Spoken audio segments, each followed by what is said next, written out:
Okay, so I can't believe this is our first time. Yes, Nore, this is our what first is time. going on? Man, I'm having a ball, man. I just recently released an album. My first solo album was 20 years ago. Yes. My first solo album was 20 years ago, July 7th. This solo album is 20 years later, Yep. July 27th. So the way the numbers lined up, I thought it was ironic. I thought it was weird, but Was it planned? no. Oh, this is meant This then. is all the 2018 fault. Like everybody keep throwing out this music, and this is clearly me seeing my friends play tag and saying, "I want to play." Yeah.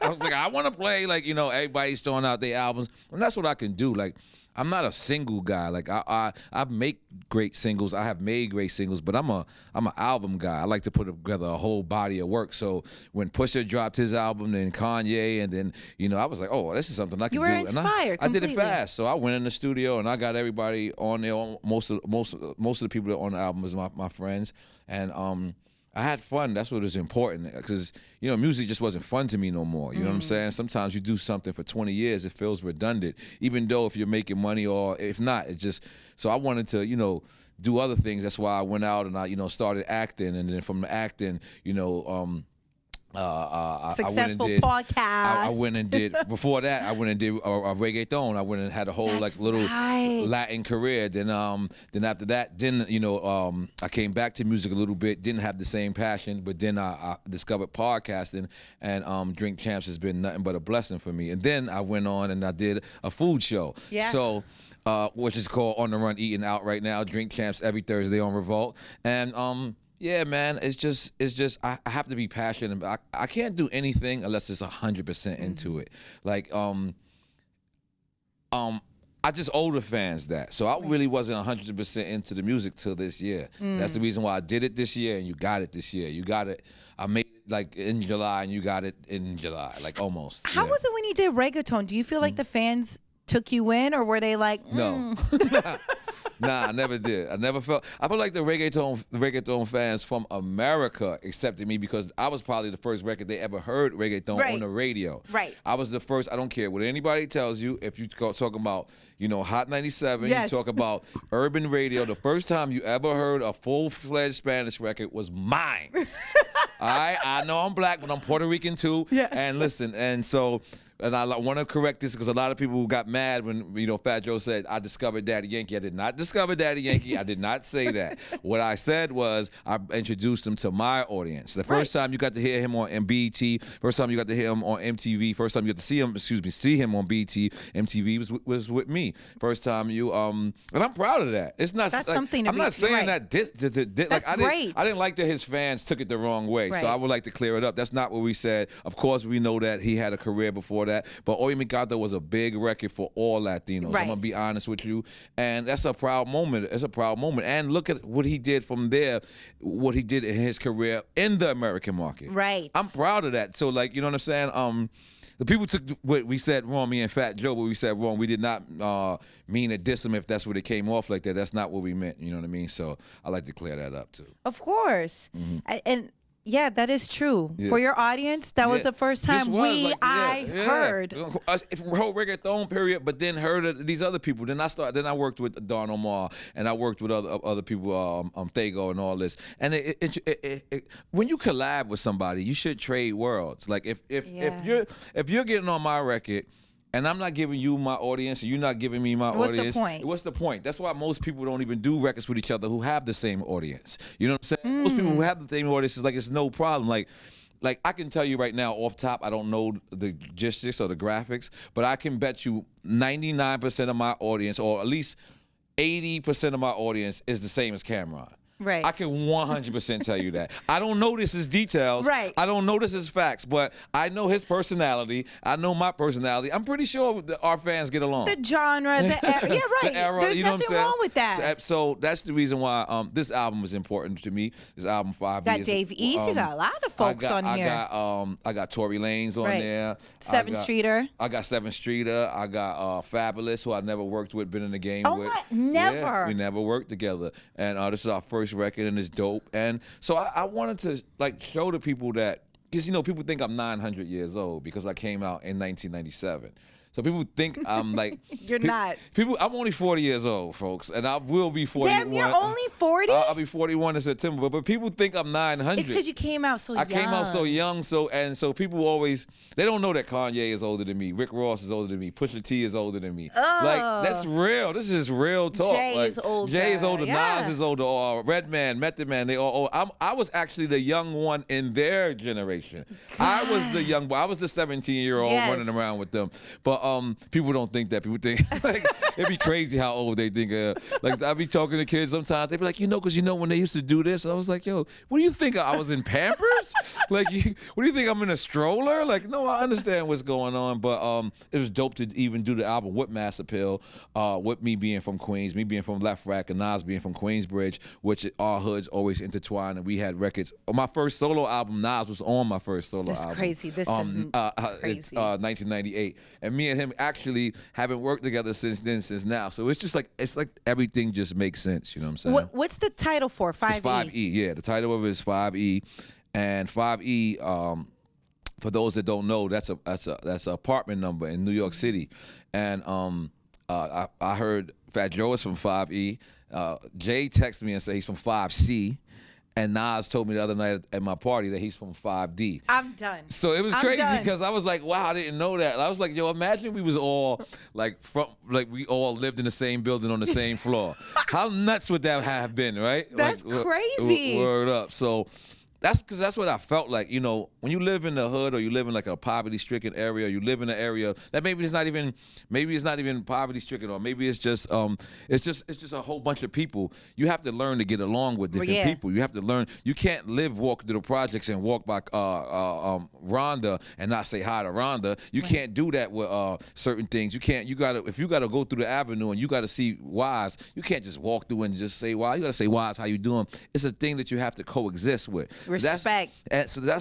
That's why if you notice, like people from the projects or people who make it out, they always have the proper etiquette because they always they knew I don't want to offend this person. This person is that. And that's just the mentality I had making it. It was like, you know what? I see Kanye, got an album. I see such and such got an album. I don't want to offend y'all dudes, but you know what? I'm just as dope still. Right. You know what I'm saying? I'm not being cocky because I'm the most humblest person you could ever meet. But at the same token, I gotta recognize who I am. I'm here for 20 years. Yes. Because I'm something great. I don't have nowhere near Jay-Z money. I have nowhere near Nas money, and I have nowhere near their fame. But I have somewhat near their legendary status. Mm-hmm. I feel like I should be put at that level, not on their level. I don't want people to be like, "What? Nore thinks he's on Jay-Z's and Nas level." No, not like that. I'm saying as far as stature, we all should be business. We should all feel like that. We should all feel like. Yes. You know what I'm saying? We're gonna bring something to the table. We're gonna and it's gonna mean something. Yeah. You know what I'm saying? I was one of the first rappers to say, you know what? I'm gonna cover media. And I'm going to cover other rappers, not talk about other rappers. That's something different. Right. I'm going to cover other rappers, which meaning they're going to come on the show and we're going to talk about their career. I don't want to talk about rappers if they're not there. Right. I'll have this conversation in your face. We've heard. I've asked the wildest questions, and it's because, I feel like, as a person who played the game, I've been in the locker room. I've been there when, Nas and Jay was going to beef. I've been there. I seen the Tupac and Biggie war. I was actually there. Not there, but I was involved. It was things that's happened. So I seen so much in this game. I remember when Snoop went from kicking down our buildings to smoking in our buildings with us. That's remember crazy. that. I remember us beefing. I remember the East Coast, West Coast, and we were speaking about this off camera. Yeah. Some of my closest friends is Daz and Corrupt, the exact people. And, how did that happen? Especially during that time. I'm gonna be honest. I think, and they love you. I love them too, but I'm gonna be honest. And this is something I probably never said. It was Foxy Brown who got us close. It was because Foxy was dating Corrupt at the time. Right. I love Foxy, by the way. And me and Foxy was real tight at the time. I still love her. I still love her like a sister. And I was around Foxy so much that she was around Corrupt. And Corrupt would he would be real low when he came to New York. He would be and I was just like, yo, you ain't got to be like that. It's over, and you were a respectable dude. I remember I brung right after. I don't know if you remember. This is the actual incident that got us close. Remember, he had a diss record. Of course, to Where he DMX. dissed everybody. He dissed everybody. The only X I know is Exhibit RBX, of course. That week, I hung man. out with him, and he was flying to Philly. Wait, the week that song came out? The week the song came out, Oh. he kind of regret. This was at the time he regretted it, but he had to stand on his ground. So he was flying to Philly. It was a snowstorm.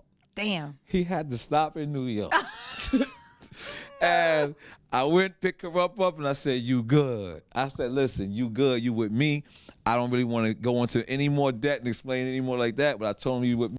He looked at me in my face, and I brought him to my album release party.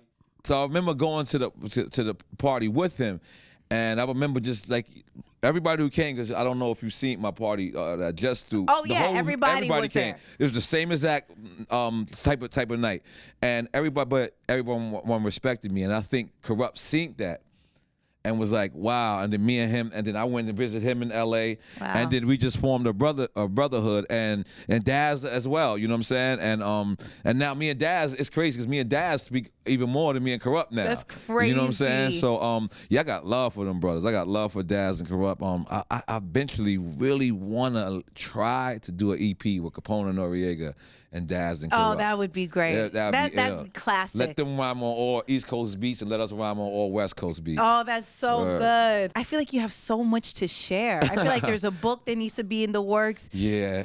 And I feel like your vision, just the way you've able to have crafted your podcast, and even I feel like you're in this creative space. Right. I don't, you know what I mean? Like I like this energy where you're at. Like you made music because you wanted to, not because you had to. Yeah, I think this is why this is my best album in years. It was because I did it out of pure love. Like, Yes, this is I pure can love. feel that. Like I wanted to be a part of a great time in hip hop. I don't understand. I know we don't really pay attention to what's going on, but this is one of the greatest years in hip hop. Yeah. These albums that we had, I mean, to tell you the truth, I started from Pusha, but I should start it from 444.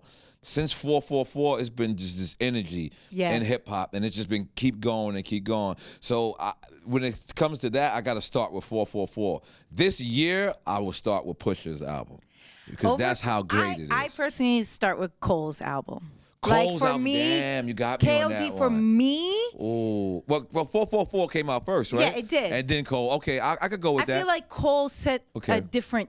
I forgot about Cole's tone album. Thank for you me. Thank you for reminding me. I like Yeah, it. I felt Cole, like Cole's a bad guy. Cole's a good. He's ill on that mic, man. I just feel like hip hop. Like we spend so much time talking about mumble rap and the rap that we don't like. Yeah. Can we spend the same energy on the ones that we do like? Right. Okay, if you don't like whatever, you don't like this guy, just don't talk about him. I'm telling you, 444 album is phenomenal. I'm telling you, J. Cole album's phenomenal. I'm talking about Pusha did one of the illest bodies of work I ever. You know, and he's been in the game almost 20 years. He got 17 in. So the veterans are showing up right now. I'm being honest, you young guys. You better step it up. The veterans are showing out right now, man. For real, man. For real. So it just feels great in hip hop to me again. How was the album party? I know that album release party had to be phenomenal. I'm gonna be honest. Or do you not remember what? I remember every moment. Okay, good. To see, you know, and the fans. To tell you the truth, the fans are probably the most important. But once I get over the fans, because, you know, you lose confidence. This is me, man. I'm just being honest, man. This is 100%. You lose confidence after having 20 years in this game. Because it's like, all right, cool. You know what I'm saying? You do this, all right. Can I still do that? Will this still happen? Well, my most memorable album was NRE, which is my first album, and it was a party where DMX came through, Swiss Beats came through, Eve came through. I'm talking about this is at the height, 1998. Everybody, and I never thought I could recreate that moment. Like I thought that was it for me. Like I'm gonna be honest with you. I was like, yo, you had the one star-studded party where everybody came out, you know, and that was it. So for me to 20 years later to have Nas come, Raekwon, AZ, Busta Rhymes, Fabulous, Capone, Dave East. It was just it was just a moment for me. It was a surreal moment. And then it wasn't like these people just came, took their pictures, and left. Now they were there. They were hanging with me, like, and I was praying to God, please no violence. Hopefully I ain't cover it up. You're No, good. I was praying to God, please no violence, because I'm from old school New York City. You know what I'm saying? So I looked at everybody in their own sections, and I was like, this looks not safe. So I went in the middle of the party. I swear to God, I closed my eyes, put my hands together. I didn't get on my knees, but I put my hands together, and I was like, Lord in heaven, please don't let anything go wrong. Don't let, Fabulous Crew step on Busta Rhymes' shoe and Busta Rhymes, bump into AZ and because it can happen. It's something like very simple like that, and someone could take your energy as the wrong. Because I really wanted to show New York City that we could all come together because I'm one of the guys that get along with everybody. Now, there's been a couple. No, there's incidents situations. and we're it's all fixed though. It's all fixed. So which is great. In like a 20-year span, that's great. I don't ever want to avoid anything I've ever been through because it made me who I am today. Even the bad, you know what I'm saying? Even the bad. I've been through the worst. Like one of my first record deal I ever had as Capone and Noriega, the first when I was in the group before I started my solo, I had the worst record contract that ever probably was in existence. But if you told me I could start it all over today, and you told me I could be where I'm at, I would take that same record deal. I'm just telling you because what was so bad about it? It's just I was blind to everything. So everything that I know now, I didn't know then. The fine print. And it was a lot of terrible moves, but it was a lot of. But again, I signed the contract. I can't blame anyone for that. I knew, and so but I tell you, if I could be anywhere near that I'm at now, and I had to go through that again, I would go through it with because it made me who I was. It made me who I am. Like. If I didn't go through that, I wouldn't have learned the business. I didn't trust nobody after that. So I went and learned it. I went and learned it on my own. So I put it like this: my first contract was for $5,000. My second was for $850,000. So who the hell came out clean in this one?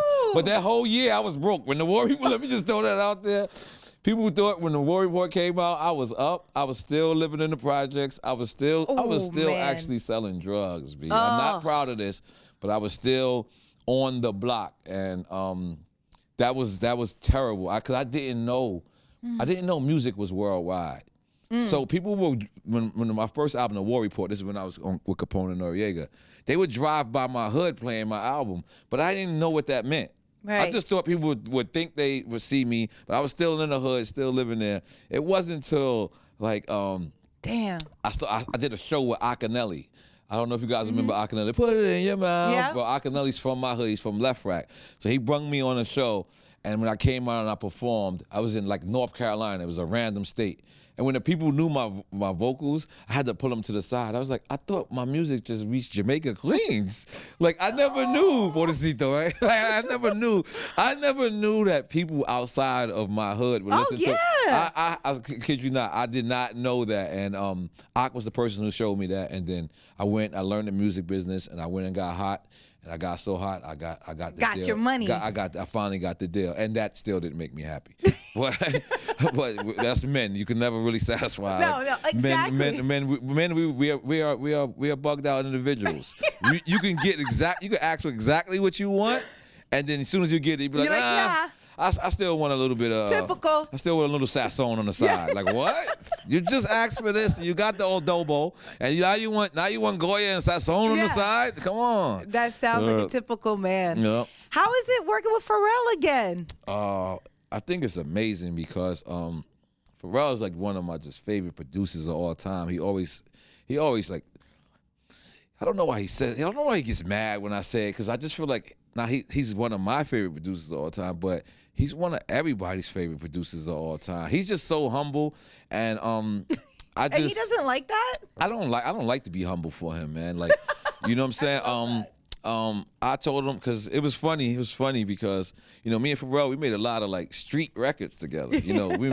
So when I got in the studio with him, he kept playing me the street records.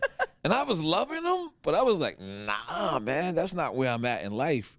So we tried for 2 days, the street records. And I remember the last day, I just pulled him to the side. And I was like, Pharrell. And he's like, what's up, Nore? And I was like, you're not the only one happy out here. Yeah. Can you share some of this happiness, please? Yes. And he's like, yo, for real. And I told him exactly what I want. I said, I want a record that my mother can hear. Like, that, it just plays through and we just dance and we don't care about if we look stupid when we dancing or if we look not gangster when we dancing. I just want a record to dance to. And he looked at me and was like, He seen the growth in me because he thought I kept wanting these street records. And I was like, I don't want to shoot nobody on a record. I don't want to sell no drugs on a record no more because I'm not. It's not reality. And he got it and we went in and we made the record in 20 minutes. Uno mas. After we, he knew what I wanted. 20 minutes. It was the fastest record we ever made in history. But it represents us because, again, Super Thug, the very first record that came out was also 20 years ago, the very first one that we did. And that was real gangster. That represented the gutter, and I'm nowhere near that. I appreciate who I was in the past, but I have to let people see there's growth. Yes, you can be from the project. Yes, you can be doing these things and be involved with street beefs and be that. And you know what? You could turn that all around without being a sucker.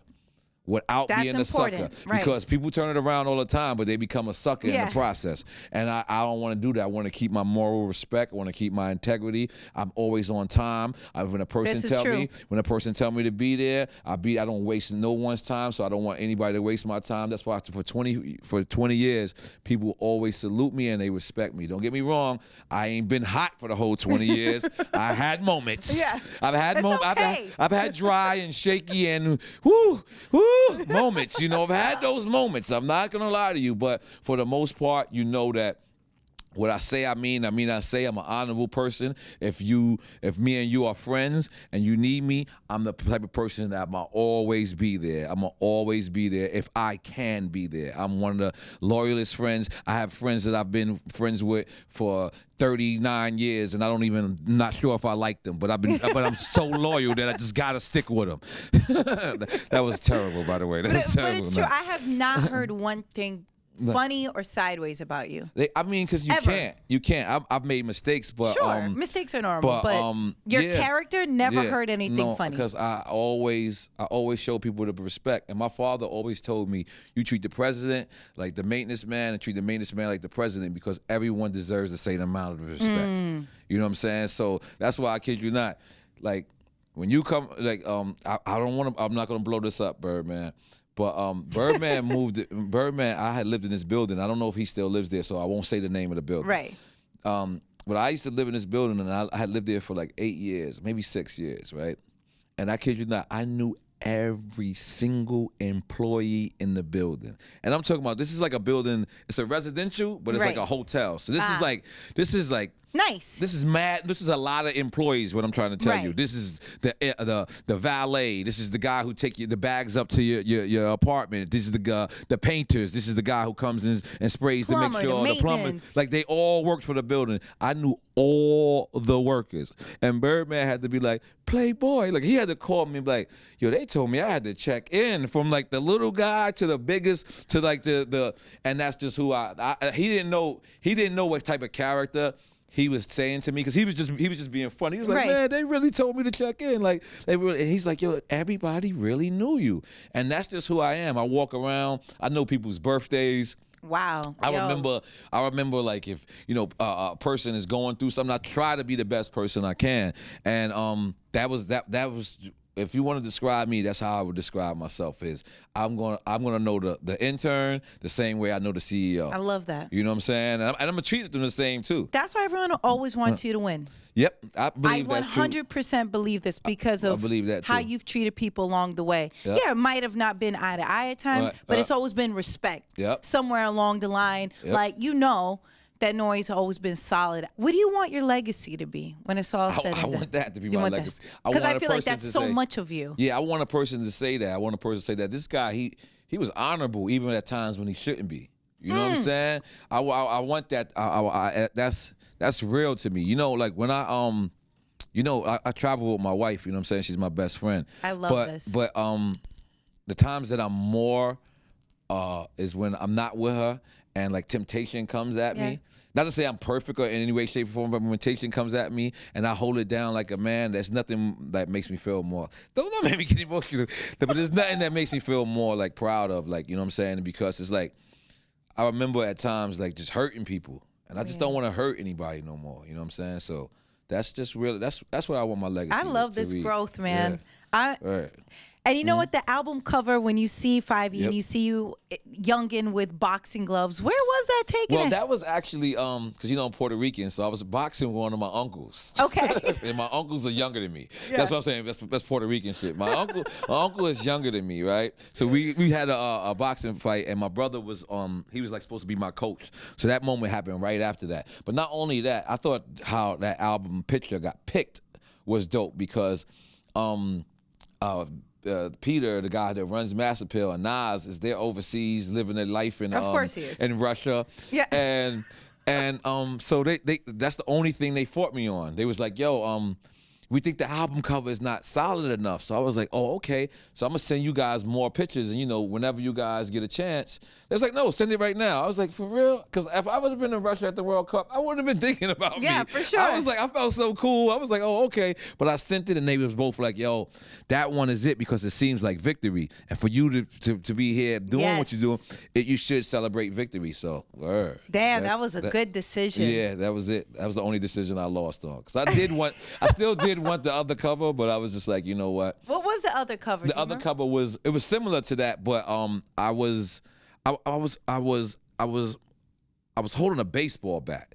So it was different because we played all sports. Like my father was the Puerto Rican with the tail, like with 100 million tattoos and earrings. He was the typical, like, you know, like the New York Puerto Rican you see with a tail, and he plays handball. Like my father brought me to every sport. Like I played football, handball, baseball, stickball, soccer. Like I did. He made us play everything. So I thought that was hilarious, and all of my childhood, from the pictures of 5E, I'm in different sports apparel.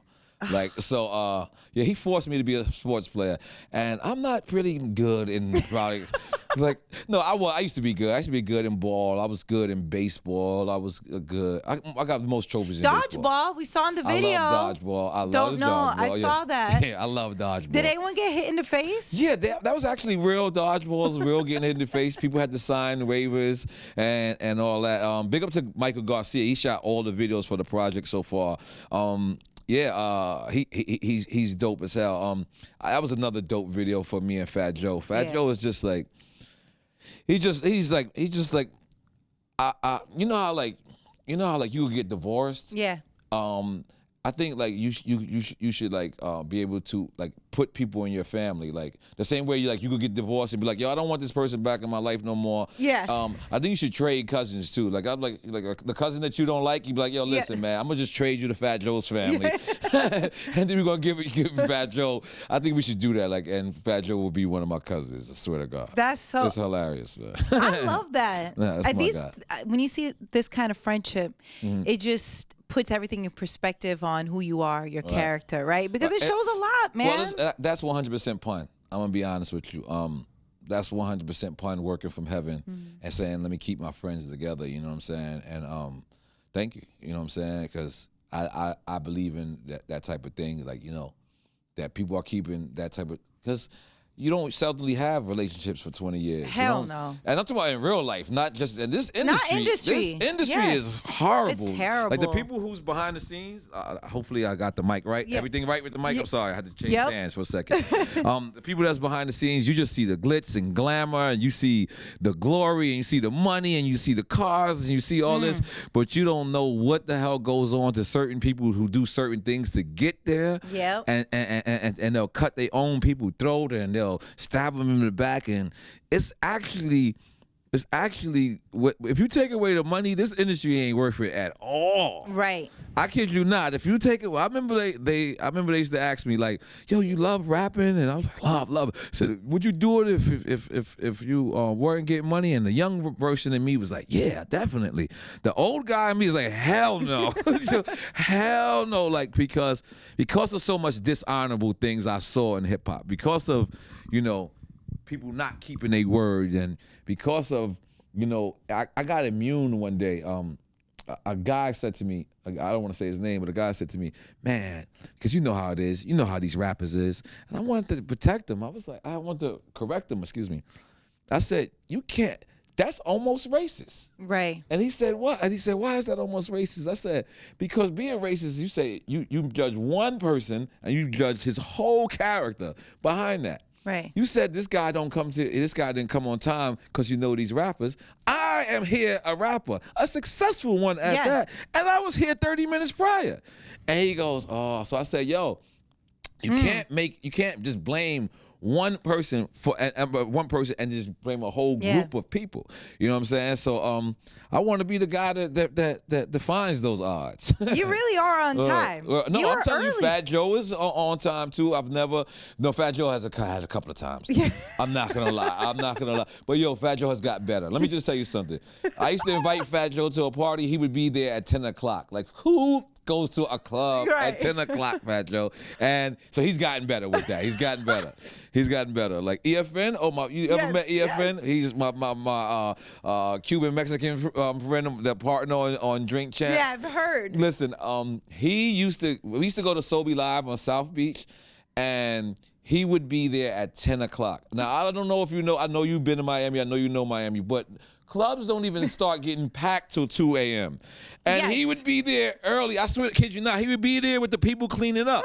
I would be like, yo, why are you here so early? It's 10. And that's just how certain people is, man. I love that. And I tried to change EFN. I learned, don't ever. Just let your, I learned that in life. Like, when I tried to make my friends like me, whether it be Capone or anybody, when I try to make them like me, that's when the relationship goes sour. Yeah. If the person who they is, I let them be who it is, bro. Who's somebody that didn't want to drink on your show? Well, and they were just like, nah, I really don't. I just want to kick it and talk. Well, Joe Buttons. Makes sense, he came. He didn't drink. Now I see him drinking and smoking now. That's not fair to you. Yeah, that's not fair. Who else didn't drink? Royce the 5'9", and I see those cases those are special cases because they both have abuse. Not, what I mean, they have addictive personalities. Yeah. So we usually drink chance when a person come on and say, I don't want to drink. Like Jadakiss been on 11 times. So Jadakiss comes on sometimes. He doesn't want to drink. So it's easy and it's funny for me to be like, come on, Kiss, have one drink. So it wouldn't be funny for me to do that with Royce the 5'9", given his history. But who else came on and tried not to drink, but we got him to drink? Big Daddy Kane. No, Big Daddy Kane brung his own red wine. He brung his own red wine, so that would be false. I forgot. But we got Diddy to drink more than he wanted to drink. Yeah. Who else? Who else is hilarious? Faith, I can't lie to you. Yeah. That was hilarious because she's such a free spirit. Yeah. Like, we ain't never gonna see another person like Faith. I'm gonna be honest with you, and it's not because she said what she said on Drink Champs. It's because I first off, me and Faith been hanging. She's been chilling with my wife, and but it's the way she's just so open about her life at any point of her life. Right. That a person like that can't lie. That's why I kid you not. I never really believed the Tupac thing. Right. I never did because Faith, she's like an open book. Like, if that would have happened, she would have said it. Right. I'm gonna be honest. She would have been like, "Yep, I fucked them." Yep. I kid you not. On to the next, whatever. The Faith I know. So that's why I never believed it personally. I never believed it. You know that was out there for a while, man. Mm-hmm. That was caused a lot of pain. Yep. It did. But glad and I'm happy for her. She just got married. She got married. Yeah. I think it's dope, man. I think that's what we just keep doing, man. Keep accepting. You know what I'm saying? If they fall in love, who cares about their past? Who cares about it? Let's just go move forward. Let's be happy. And be happy. Yeah, I want to be happy, man. Let's be happy. For real. There was this urban myth for a very long time, and I don't know if you ever talked about it. You could have. Okay. Did you and Nas really have a falling out? Yeah. We had a bad falling out at one point. Did you actually throw a flower pot at him? I don't know where the story. Okay, I just wanted to get that clear. But it was a story. It was a story for the floating longest around. time. But what had happened was, and me and him, we spoke about it. It's not like we avoided it. We're both men. Nas was mad at just Def Jam at the time, which is ironic because he's on Def Jam now. But he was just mad at Def Jam, and anybody just standing next to that logo, he was ragging them. It was a concert that happened here, and he didn't get to attend it, so he went across the street and he let the staff from here have it. He let me have it. He let Nelly have it. He let Cam have it, and I at the time didn't know what it was, and then that was it. We years later we never seen each other. Seen him in Miami. He said sorry for his faults. I said sorry for my faults because I went on radio stations and I said things too the same way he did, and we realized that we were brothers, you know what I'm saying? And it's just like, this is the reason why I don't avoid it. Imagine we didn't go through that with Daz and Corrupt. Like I went through that, the LA, and New York with Daz and Corrupt. And those are my closest friends right now. I trust them. They trust me. Yeah. I know for a fact if they come to Miami, they come to New York, I'm one of the first 2 or 3 phone calls they're making. You know what I'm saying? So sometimes having beef isn't, it's bad always, but it can show a person's growth. You know what I'm saying? You can say, yo, look, we was in this dark place, but look where we at now. Yeah. Look where we moved forward. We show that we're brothers. We show that we could both be dumb. We could both be stupid. We could both be ignorant, but moving forward, we could be smarter. And now we both know not to make that mistake with each other anymore. Yeah. You know what I'm saying? Which is good. Like, because sometimes you being on point makes that relationship stronger. Yep. You know what I'm saying? You like, yo, you know what? Because to tell you the truth, and I never said this, those was like the darkest years of my life when I was beefing with Nas. I swear to God. When I look back at it, those years were the dark, because no one wants to stand next to anybody who got beef with Nas. No. Like, and that's good. It's great to know. But like, it's good. But I kid you not. Like, those years were rough, and I didn't realize it. And I started to realize it because the minute I squashed it with him, my life got bright again. I kid you not. I know people who probably like, no, he's out of his mind. But I'm just saying, if you kinda recap when me and Nas squashed it, I don't remember the day, but I know it was in Club Live, and from that day, Drink Champs exploded. And I kid you not, I'm not saying it was for him. I'm not saying it's not. It was the universe. That was something that was in my life that was broken. Cause that was your brother. Me and Nas, I still don't know how to roll to this day. But I remember Nas used to come and get me in Left Rack and be like, yo, can you roll some blunts? I rolled Nas blunts before. We went to Flushing Meadow Park and smoked, and we both couldn't roll. We both sucked at rolling and shit. We both Virgos too, by the way. We had this relationship for us to go from that to where we went, and me to realize that it was a real dark place I was at. You know what I'm saying? And it was not a lot going on in my career. And I remember me just saying, you know what? I'm gonna fix it for me. You know what I'm saying? Even the Prodigy, like even when me and Prodigy fell out, I squashed it with him. I came to him and I was like, we ain't beefing. I love like this. I'm in control of this beef. You know what I'm saying? And I definitely had control over it because it was in Miami and I had about 35 people with me. But it was in a good way. It was a good, and he had his son with him. And I stepped to him and I said, listen, bro, I forgive you. I love you. No matter what happened, this is, and to tell you the truth, it was for my peace of mind. Yeah. You know what I'm saying? Sometimes it takes 2 to tangle. So if you dissing me, and I'm saying, well, I'm not dissing you back, it's hard for you to diss me again. Yeah, you're just like, all right. You're just like, wow, you sure? Like, you heard what I said about you, Nore? Yeah, I heard, but we're still going to be cool. Yeah. It's like, it's hard to beef back with me. So that's what I did. And when I fixed those 2 problems, you know what I'm saying? My life changed.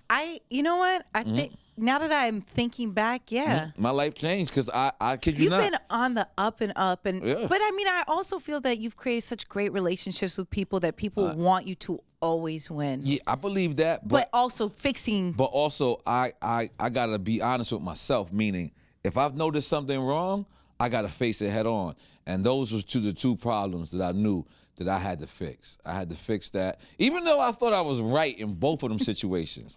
To be honest with you, because I'm a Virgo again. We think we right about everything. I know you. Stubborn. You know Virgo. Yes. Cool. We think we right, and but still, I can't tell you the advice I gave who I gave it to, but I remember telling them, I'm telling the brother, and I said, yo, you know, when you do that, you fix it for yourself and don't expect nothing for it and watch the whole world come to you. Like when you, like, let's suppose one of your friends that you know you could have did something better about it. You know, they were still wrong, but you ain't have to cut them off. I'm telling you, today, tomorrow, call them and be like, you know what? You know, I know you borrowed money from me and you're never going to give it back to me, but you know what? I'm going to let it go. And just watch how something nice happens to you. Watch how the bird that shit is going to shit on the car next to you and not yours. Yes. I'm just telling you. When you throw good karma in the atmosphere, it's going to eventually come back. Trust me. Trust me. God is powerful. Is there anyone that you still need to make a call to? Or have you done all the fixings? I think I've done all the fixings for now. I think I've done all the fixings. There's a couple of people that I wish I could help. Right. But, you know, throughout the years, you ever hear about like when rappers, they come from the hood and the rappers, they start getting problems in their hood or they start doing, like I've been through that and I have not been through it because I was just out there Saturday, excuse me. I've been through that. The one thing that I could want to fix is the people from the hood's mentality. Like you can literally see somebody that's about to be successful from the hood, and you can literally see when the hood is going to flip on them. Like I'm talking about anywhere, LA. Oh, everywhere. Anywhere. I'm talking about. Makes me sad. It's making because people don't understand that you don't have to be a rapper to be successful. Talk about it. You always just sit there, you want to be a sports guy, or you want to be a rapper. Yo, what about the scientists? What about the lawyers? The you don't doctors, think a lawyer, engineers. Like it's so much thing, but what it is people look at the rapper like as if this is easy. Right. They say he just did it easy. He got on, and I literally can see when a kid gets on, I'm like, he got about 4 months. And then do you see Joseph that's behind him? He's going to set him up to get robbed. You know, that's like looking at somebody else. You know, you see such and such, he's going to talk. His man's going to give him up. Like I can literally see this because people are afraid to make their own, and they leech on, so they won't start their own because they figured, okay, he already made it. Let me follow him. Instead of, yo, let's go out there. Yo, listen. Where is the next Michael Jordan? And I'm not talking about Michael Jordan, the basketball player. I'm talking about Michael Jordan, the sneaker guy. Right. Where's the guy from the hood designing the next sneaker? Where's the guy from the hood designing the next Dapper Dan? Why is there 300 rappers on the same block in the hood? Yeah. And then you guys are wondering why you fight once you come on, because you guys all got the same dream. When some of you should be thinking outside of the box and saying, you know what? I'm going, instead of buying cigars from the bodega, I'm going to try to invest in the bodega. I'm going to try to own it. You know what I'm saying? So I'm just trying to spread game because I was you guys from the hood just hating and just seeing somebody doing something and being like, oh, man, you know, he don't really deserve that. No, I don't know what that man did. Like, you know what I did today? I brought my son to every interview I had. And I made sure that he made sure that if you make me late, I'm leaving you like a grown man. Yep. If you make me remotely late. So he's beat downstairs. He's downstairs. I had him with me since Evo in the morning. And, you know, nonstop. We had one piece of pizza. You know what I'm saying? Nonstop. Was it $50 worth? No, there was not the $50 pizza. I got a regular. Okay. Regular dollar. Yeah, that's only in Soho House. I eat that $50 pizza. But yeah. So I don't want to. It's not showing my son. I wanted him to see responsibility. I want him to see that I have 30 friends that every time I come to New York, and I want him to see not one of them have ever came with me to the morning show because they don't want to wake up early. They want to come to everything else. They'll come to all the clubs. Sure. They'll come to all the dinners. Yeah. But waking up in the morning and doing that, and I want him to know that doesn't affect me, that I don't have him there. I will walk in this room by myself. And you really did come up here. I think just one other person's with you. That's it. And that's my son, by the way. So he just it's your son. He's my son. That's my son. That's why he's downstairs in the car beat. You know what I'm saying? So, but I whipped him without touching him. And you originally had like 6 people. Yeah, well, yeah. Everyone's tired. You know what it is? We had parties, we had hostings, and they don't have to wake up in the morning. I have to. I can't afford to piss off Ebro, Laura, and Rosenberg, which I have a wonderful relationship with. Sure. But I don't want them to ever say, you know what? Oh, Nore didn't come? Okay, that's Nore's style. No, I want them to be like, I hit Rosenberg. I was like, yo, I'm in the lobby. I'm like 25 minutes early. Don't tell nobody. He was like, I know that. Like they expect me to be early, so I'm like, I'm gonna keep that. The pressure like is on. Like just now, I was doing another interview, and I was like, I'm sorry, fellas, I gotta wrap it up because I can't be late to the next joint. You know what I'm saying? They like, and they respect that. If you're a respectful person, you're like, damn, he gave us what we wanted. He gave us the 5, 6 questions, gave us the drop, gave us the picture, but he's moving on, and that it shows something because we just think that. Our hood, this is any hood. They just think that when a person gets on, you're just supposed to put a person on. And they don't understand that this is hard work. It really is. I literally ate one slice of pizza all day from the morning time. And I woke up at 6 because I didn't want to oversleep at 9 because I knew I drank so much last night that I had to get up early and just throw water on my face, get in the shower. I had to do a whole process to make sure.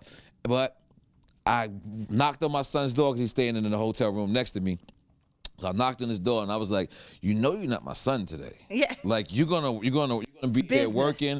When we walk in Hot 97, when we walked in here this morning, I had him tell the waitress here with Nore. Yeah. I was like, I'm training him to be like a little manager or something. Yeah. And he's and it's so good to teach your kids so many responses. I don't want to give him a fortune. I don't want to give him money. I want him to know how it is to work for it. What keeps you motivated, though? Because I seen Buster do that, though. I bit that from Buster. Buster got his Really? son working for him. He got his son doing road management. And I was like, but Buster's way too hard on his son, though. I'm going to be honest, Buster, I meant to tell you this face to face. He was mean to him one day. I looked up and said, leave my nephew alone. Leave him alone. For real. But I was actually seeing Buster do that. And he was like, yeah, he's working right now. And I looked at Buster and I was like, damn, he had no idea what that meant because I didn't know how to do that. And I actually learned that from Buster. I just don't know what still motivates you. To be professional, be on time. Nah, I'm addicted to being busy. I got ADD and I had like a bad case of ADD. So that's how I do it. I just stay busy. I plan out my day. Like, you know what OCD is? You know what OCD, I'm the opposite of OCD. I plan out my day because I'm not organized with it. I don't write it down, nothing. But I put it in my bank memory, and I literally have to do everything I planned today. Like, if I planned what happens? The day won't end. I will not go to sleep. If I plan on, unless it's like something I can't control. Sure. Like if it's something I can't control, then it's like, but if I planned on doing this, doing that, and being there and being that, if I can't do it, I can't sleep. I just want people to know that my word is good. You know what I'm saying? And my father was like that though. My father was one of them real, like I never, like my father, my mother was married like 40 years. I literally never seen my father with another woman. I seen him flirt though. I seen him go, hey, nice. I seen him do that. But I never seen my father cheat on my mom's. And I think that installed it in me. You know what I'm saying? Like, and the thing was, so many people from the hood, they never had a mother or father. Like in my hood, you either had a mother, you had a grandmother, or you had some was lucky to have a father. Like, that's why I always felt rich, even when I had no money. I had a mother and a father. That you know makes what I'm saying? all the sense in the world. A mother and a father, you know what I'm saying? And so that installed it for me, you know what I'm saying? So I just want to teach people, and I've been through hell. Like just because I had a mother and father didn't mean like I had a perfect life. I still wanted to follow the trends. Mm-hmm. I still wanted to be down with everybody. I still wanted to do what they was doing. And I, ran into some consequences. That's how me and Capone met. I wound up in jail. And Capone winded up in jail for the same thing. And they say you can't trust nobody that you meet in jail. And me and Capone been friends for 25 years. How beautiful is that? Yeah, 25 years. So, and he's still my friend. He still came out. He's still annoying, though.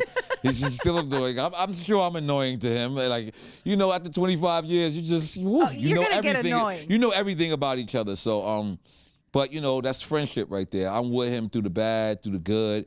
Me and him fight, argue like cats and dogs. You know what I'm saying? I disagree with him on a lot of things he do, but I'm gonna ride with him on most of the things he do. You know what I'm saying? But as I'm riding, I'm gonna also be complaining. Like, you know, I don't want to do this, right? You know I don't. You know you shouldn't be here. But go ahead. But let's go ahead. Let's go. What's your best memory? Damn, I'm still trying to look for it. You know what I'm saying? I'm not satisfied. I'm not satisfied with this because I want more. I want my friends to have more. I want my companies. I want companies. Man. I want, I want companies. Like, I want to be able to employ people. Like, there's so many people that see me and they're like, yo, just put me on. And it's like, I know they're good and got good hearts, but it should be more opportunities for them. You know what I'm saying? Agree.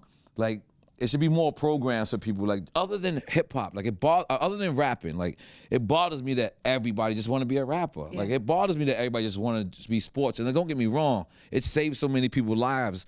And that I can see why people run towards it. But there's so many other things in life that you can do. Yeah. And I want to spread that. You know what I'm saying? That's why I was glad that the podcast was successful. Yes. Because it was like, look, I didn't rap. I didn't rap to make myself successful. In fact, some of these artists are lower caliber than me. Some of these artists are lower stature than me. Right. But when I interview them, I make sure they know that they the king in my eyes. You know what I'm saying? Yes, so what it is I became more famous by being more normal. I don't know if you understood. Isn't that crazy? I lowered myself. I started to interview whoever. I only want to interview legends and people that I know got 10 years in the game or not. So I could have stories on them. Because I got stories for everybody. I tripped over somebody's sneaker. I might have, got drunk with Currency. I might have, smoked with Busta Rhymes. I have these stories, so I do it. But what about the newbies? I have not interviewed a new guy yet. Why? I just don't know enough about them. I can't, because Drink Champs is known to be an hour or more. Yeah. In order for me to hold an hour conversation with you, I need to know more than just your record that you got out right now. Who do you really want to be on there that hasn't been on there yet? Oh man, Andre 3000. You just met him. You just saw him. You have no idea how shy I got. Like, you would have been disappointed. Listen, you would have been disappointed because I was like I really literally became a fan again. I was like, I mean, I was in fan mode. I walked over. I was like, yo, I don't know if you know me, and he jumped up like, what the fuck did you just say? Like, who do you think? What planet do you think I live on, Nore? And I was like, yo, I gave him a hug, and I was like. So then I walked away, and then my friend Shampoo said, yo, like, what did you do? Like, you just stopped the conversation. So he walks over there. He goes, Nore wants your management contact. Is the mic good? We good? Okay. He's like, Nore wants your management contact. So he goes, Nore doesn't need my management contact. Tell Nore to come over here and get my phone. And I'm like, damn, Andre, like, I'm scared to communicate with superstars. You don't understand. Like, I be avoiding speaking to Nas on the phone because it's just real. It's just surreal. Like, I like to keep looking at him as a superstar. So he gave me the phone, and this is crazy. He told me, he said, DM me. And I said, DM you? He goes, yeah. So that's how out of the kind of the loop that Andre 3K is. He called a text a DM. So I was like, all right, I'm a DM. Yeah. But it was so surreal. I still haven't even asked him. I said, yo, lock me in. He was like, yo, what? I'm locking you in. What? And it was like the coolest conversation. And this is how much of a chump I am. I still haven't said, would you do my show? Go to Drink Champs. I don't know. I just, like, to me, I don't know how to approach. Like, I speak to Jay, but I don't know how to approach Jay. I don't know how to. You hung up on him before. Yeah, that was by mistake, though. I clearly did not know I was hanging up. Let's just be 100% clear. I clearly did not know that, but I just be scared, like, because I don't know. I don't know what it is. Like, I don't know, but eventually I'm gonna break out of that, and I'm definitely gonna hit him up. I asked Big Boy. Obviously, Big Boy said yeah, and he said yeah separately. So. And that's just dope, man. But he's one of the people I want. Obviously, Dr. Dre, which I know I'll never get. What? Come on. I just don't. Can't you call like Snoop and them? Nah, I don't think Dre will let himself be vulnerable like that. I don't think Eminem will let himself be vulnerable like that. And I think Drake will never ever come on Drink Champs ever. Why? What did you do? Listen, Drake. Remember, I cleared DMX for you. Yeah. Remember those 2 records you sampled for DMX? Remember, I'm the guy, X40. I'm the guy who put DMX on the phone with Drake. Not saying Drake owes me anything. Right. And let me just tell you something. You know, Key, like, at some point of that record, it goes, "Yeah, figure me. I know you sampled my voice and changed my words up. Guess what? I don't want nothing. Yeah. I don't want nothing, Drake. Please come on, Drink Champs." Is that my bag, my plead? Yeah, but to tell you the truth, like I don't think people allow themselves to be, because that's what it is. What makes Drink Champs funny is I gotta ask you a funny question. Yeah. I can't have a serious interview with Kanye and not say, Did you ever eat Kim booty? Yeah. Like I gotta ask that, Kanye. Like yes. You know what I'm saying? So certain people, they might avoid it. You know what I'm saying? They might avoid it. You know what I mean? God, we would all be listening if that happened. I got Nas. Almost this. He's almost coming, Nas. Almost coming. That would be good. And I would love to, because I would love to address the drama. I would love to, address, how he has grown as a businessman. To me, that's the most illest thing about him. His business has succeeded his music. Yep. Like which yes. What I mean by, I'm talking about being more financially like his business. He's made more money. What I see is through business. Oh yeah. Than he's actually made through music, which is crazy because music is the vehicle. Right. So that alone, I can't wait to sit down with him, pick his brain about that. And I just recently made a couple of investments. I can't announce it. Good. But don't share them. I'm superstitious. I want you to win. Okay. Yeah, but and I learned that from him. I learned that from seeing him make investments in certain companies, and I was like, you know what? Let me start making this money. I don't make it rain. I don't go to the strip clubs. You know what I'm saying? I used to, and it was horrible. It's tiring. It was horrible. And then you gotta lie to your wife. You gotta wipe glitter off. Like it's enough. It's enough. You gotta be like, make sure there's no glitter and make sure you ain't throw no ones, because that's what sucks for a rapper. Like if you go to a strip club, like you have to throw money. Yes. Like because they're gonna be like, Nore's in the house, and all the girls are gonna be like, mm-hmm. We watched your podcast, nigga. Like, you ain't gonna make it rain, and you just gotta sit there and make it rain. I don't look. I just look, and I look like. I don't know if you've seen me. And I got my food show. I went to a strip club. Yeah. And I did not engage. I threw the money, and that was it. I don't get lap dances. I don't let them touch me, but there's glitter in the air. Yeah. There's still glitter in the air, and I just don't like glitter. I grew out of it. New York City has turned into a strip club capital now. Yes. So you don't really see me out like that because, and now you're going to see me out, right? Watch. Because now that I said this, you're going to be like, see perfections, huh? You was in Starlets, huh? But, so I don't really do that. So that's what I'd rather do. I'd rather, I just got my medical marijuana card to be a medical patient in the state of Florida because I lived in Florida for the past 12 years. So after that, I would like to look into opening my own dispensary.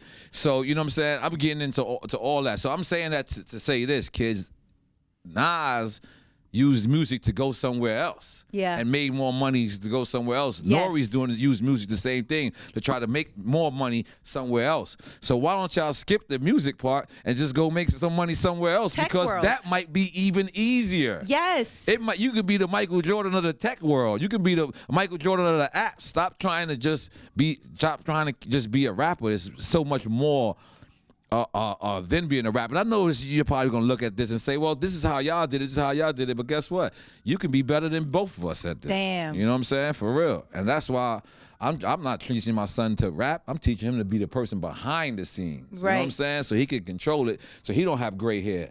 You know what I'm saying? I'm 40 years old. I don't got no gray hairs, but I do keep my shaved because I don't want him to find out if I do. I don't want to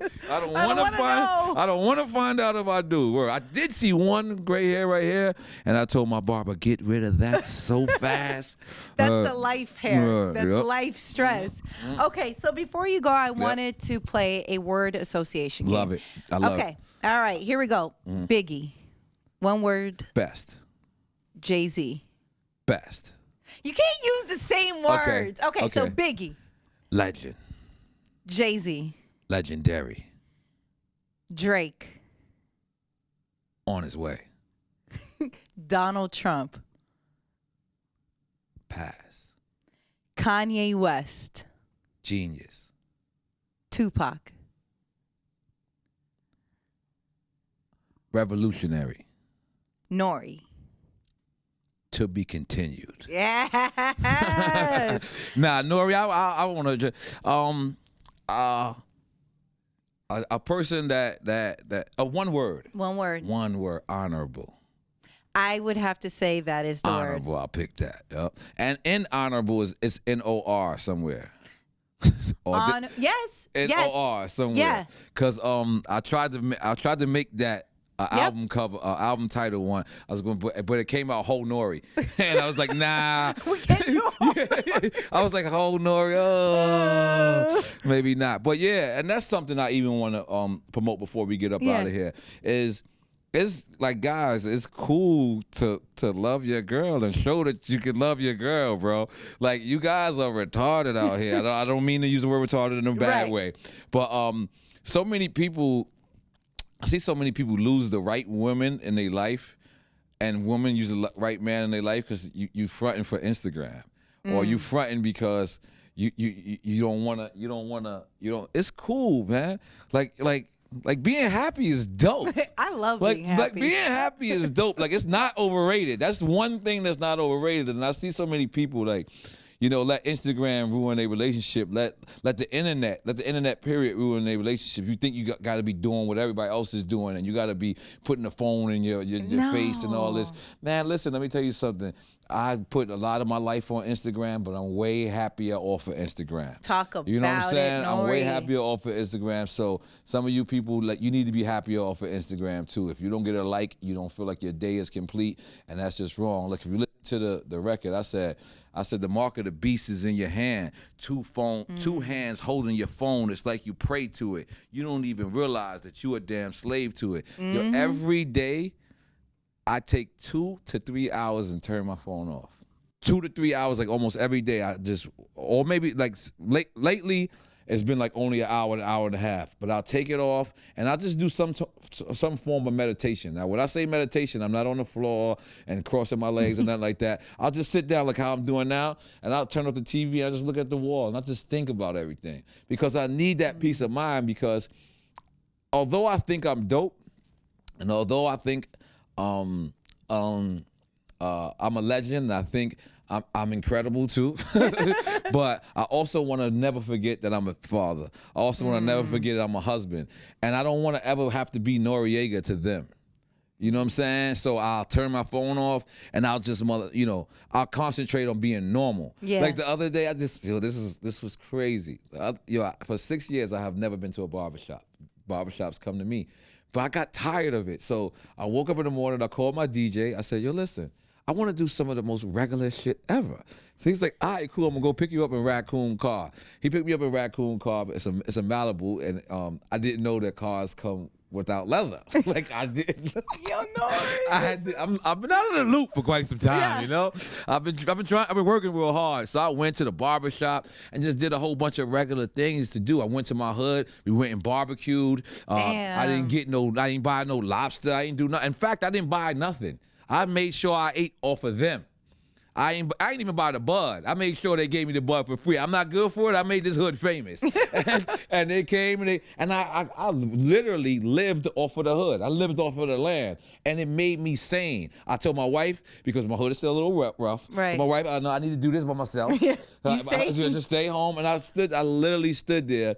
And I almost broke night all night, just being regular, being with my guys. And even the people who come up to me and say, yo, Nore, I'm broke, man, put me on. After they seeing me for 2 or 3 hours, they start talking to me like I'm Poppy, because that's my name in my hood too. They start becoming Poppy too. And they realize that I can still beat them in basketball. They realize that. And they out here every day. They were like, and that's who, because I can never stop being a left rack dude. I will always be a left rack dude.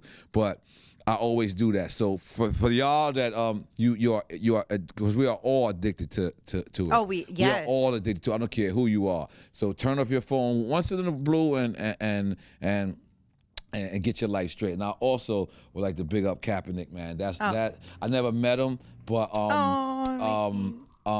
what he did is probably the most like I remember putting my career on the line for reggaeton, because I knew when I did reggaeton, I knew that hip hop fans will never mess with me again. Not comparing my situation to Kaepernick. Yeah. No, I get what you mean. The fact that he put it on the line, knowing the consequences, is something that should be honored. It should be admired, and it should be promoted. Right. You know what I'm saying? That is crazy. Like, and the fact is, he was the only one. Yeah. Like, you know, and I'm sorry to critique these other football players, but listen, they couldn't have fired them all. If they would have all just did the same thing, they couldn't have let them all go. Then they have no NFL. Without black people, I'm sorry, there is no NFL. You might still have a couple of games, but I don't think you're gonna have a great one. You know what I'm saying? So I think that others should have stood with them. I think others just stood there and they were selfish and they thought about themselves, not critiquing nobody. I get where everybody else, but if they would have all stood together, they would have changed the NBA. You know what I'm saying? NFL, excuse me. They would have changed it, and so I just want to salute them for that. So I don't want to critique these other people or what they didn't do. I just want to respect him for what he did do and let him know that he got support and love and all type of things here. And if I need to attend an event to help out or whatever. And Muhammad Ali, let's be clear. He just said that he didn't want to fight for the country. Kaepernick said he knelt down for Trayvon Martin. He knelt down for Amir Rice. He knelt down for Eric these Garner, kids. Alton Sterling, Philando Castile, and the list goes on. And I want to say something to people, to the good white folks that we know out there. We need more of you stepping up for us. Because the thing about it is this. We're not crying wolf. When we tell you that, that the police treat us unfair and they I live in a nice neighborhood. And one day, my son that you just saw earlier, we went to work out and we went on a pull-up bar and a lady called the police on us, right? And it was me, my son, it was this my Barbara, and it was this UFC fighter. So we looked at it a little deep, but this is I didn't own the place at this time. So a lady called the police on us. The police came up to me. He was respectful, but he still came up to me. And he said, "Can I see your ID?" And I looked at him, sweat pouring down my face. And I said, "Officer, you go to the gym with ID?" And he said, so I said, you know what? Not only that, I went upstairs. I got my ID. I got my passport. I got my lease to the place. And I came down, and I'm telling you, and he had to say, "Yo, I'm sorry. They called them on you." And I'm like, yo, what did I do? I'm just telling you, this is not as bad as it is in the hood or bad as what it is. One time I'm outside jogging, and I literally seen somebody. This is right after the George Zimmerman, which is Trayvon Martin, right? Right after that, I literally seen a person try to hit me with a car. Because it was 6 o'clock in the morning, no one was out, and he literally was like, you know what? I can kill this black person and get away with it. Right. And I'm telling you, I live in a nice neighborhood. I live in a neighborhood that we say,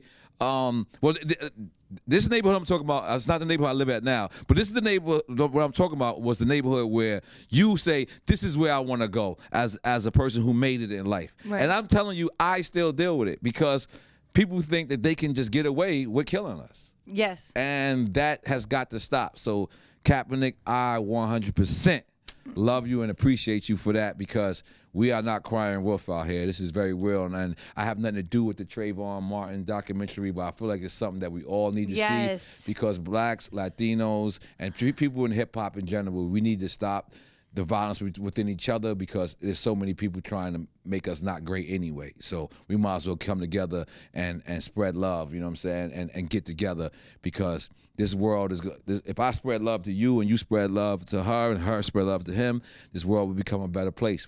So it got to start somewhere. So if it got to be me, I'm starting. You know what I mean? No, I love you. Why is this the first time? This is everything that I've heard about you, and I can't wait to tell Colin. Like we just were with Trayvon's parents today, and this is the first time they met today. What do you mean? Colin and Trayvon's parents.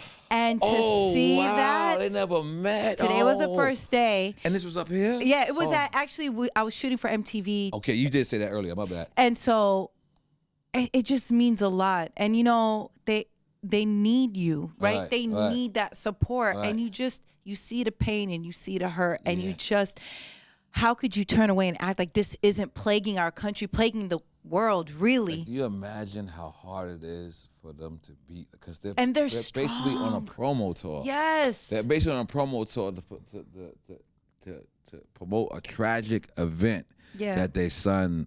I never got justice. Well, I never got justice. So, wow, that was powerful, man. I got to see them today, because I was doing Ebro. No, but I was doing drops to the next room, and they was in the next room, so I didn't want to walk in and interrupt. Yeah. But I just looked at them eye to eye and gave them one of those, like, and for them to just be strong. Yes. Like, it's like I they're my heroes. You know what I'm saying? They're my heroes for standing up. Is this that cannot be easy? And the docuseries, they're reliving it. I heard you said you they're saw reliving it because you get the depositions, you get the trial, you see the pictures, you hear the 911 call. My heart aches, and I just want people to know, like, this is really happening and to care. All right. Like, it's like, oh, it's all fun and games when you hear music and all that, but this is majority of the time.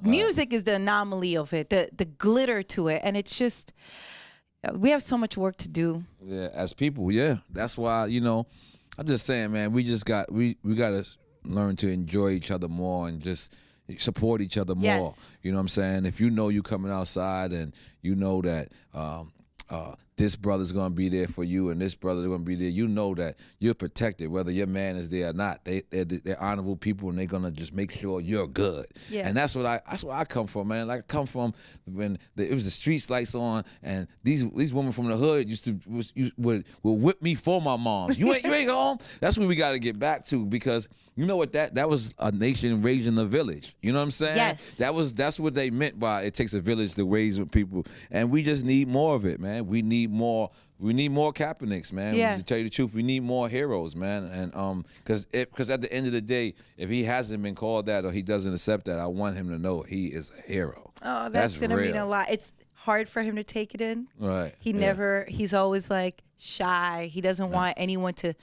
he doesn't want the credit of anything. He's he feels he's doing what he's supposed to do. That's crazy. That's crazy. Not many people would do that. How long are you in town for? Well, they sending me to Boston tomorrow, and then I'm going to Connecticut. But I don't know if they're sending me back here and then Miami. But then I gotta take a couple more days, and then I'll be back next week. If I'm not here this week, let me know. I want you guys to meet. Yeah, hell yeah. It's a different energy. Like I tell everybody, until you have that conversation with him, you just be like, oh, yo, there's like magic. And you know what's ill about him? He didn't even do interviews. No. Like, it's not like he's out there like campaigning it, and that's honorable, B. I understand. I understand honorable moves. So yes, I know that's honor right there. It's respect, and he just does it for the people, and he's just calmer than me. I want to fight everybody. What's happening? What we got to do? He's just one of those. We're gonna keep fighting. And I'm like, no, let's fight now this way. He's like, let's think. And does he have a lawsuit against the NFL? Yeah. That's dope. That's dope. Yeah, he's blackballed. Him and his best friend Eric Reed, who knelt with him, are both blackballed. Wow. Yeah. Who's 26, Nore. Wow. And when Eric began was 24. Wow. These are young men at the peak. I didn't even realize the peak of their careers.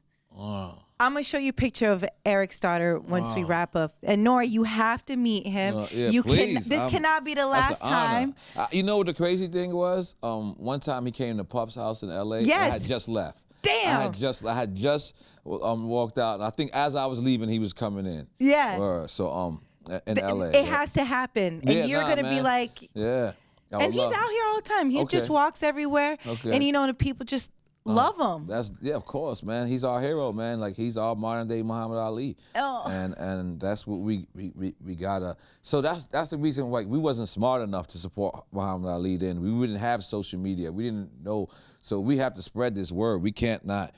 We have to boycott the NFL at some point. Yes. We have to. Nore, you have to. Listen. We have to, because you are my family. The same tribe. It's the same. Yep.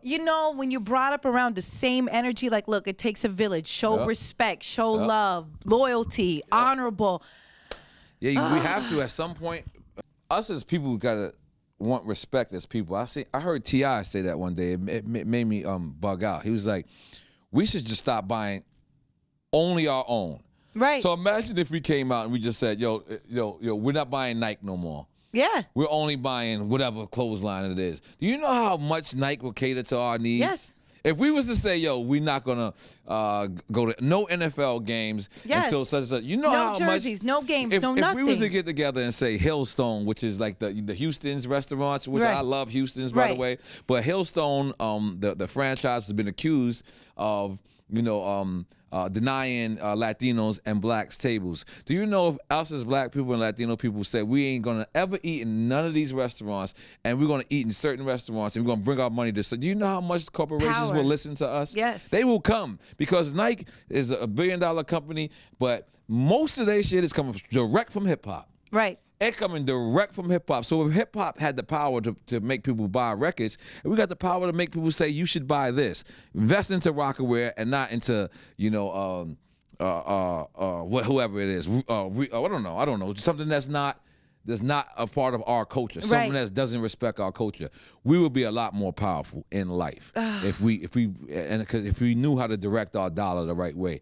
And I heard T.I. say it. I want to big T.I. up for that, because I think that's genius. I think if we felt like Coca-Cola was a bad brand for us and our people, and we stopped messing with Coca-Cola and we started drinking African cola, right? Or we started drinking the homeboy from Compton's cola, and we started drinking South Central cola from the dude named Jeffrey that was from South Central, and he made his own Pepsi, and we started supporting him. I think these corporations will come back around. They would be listening.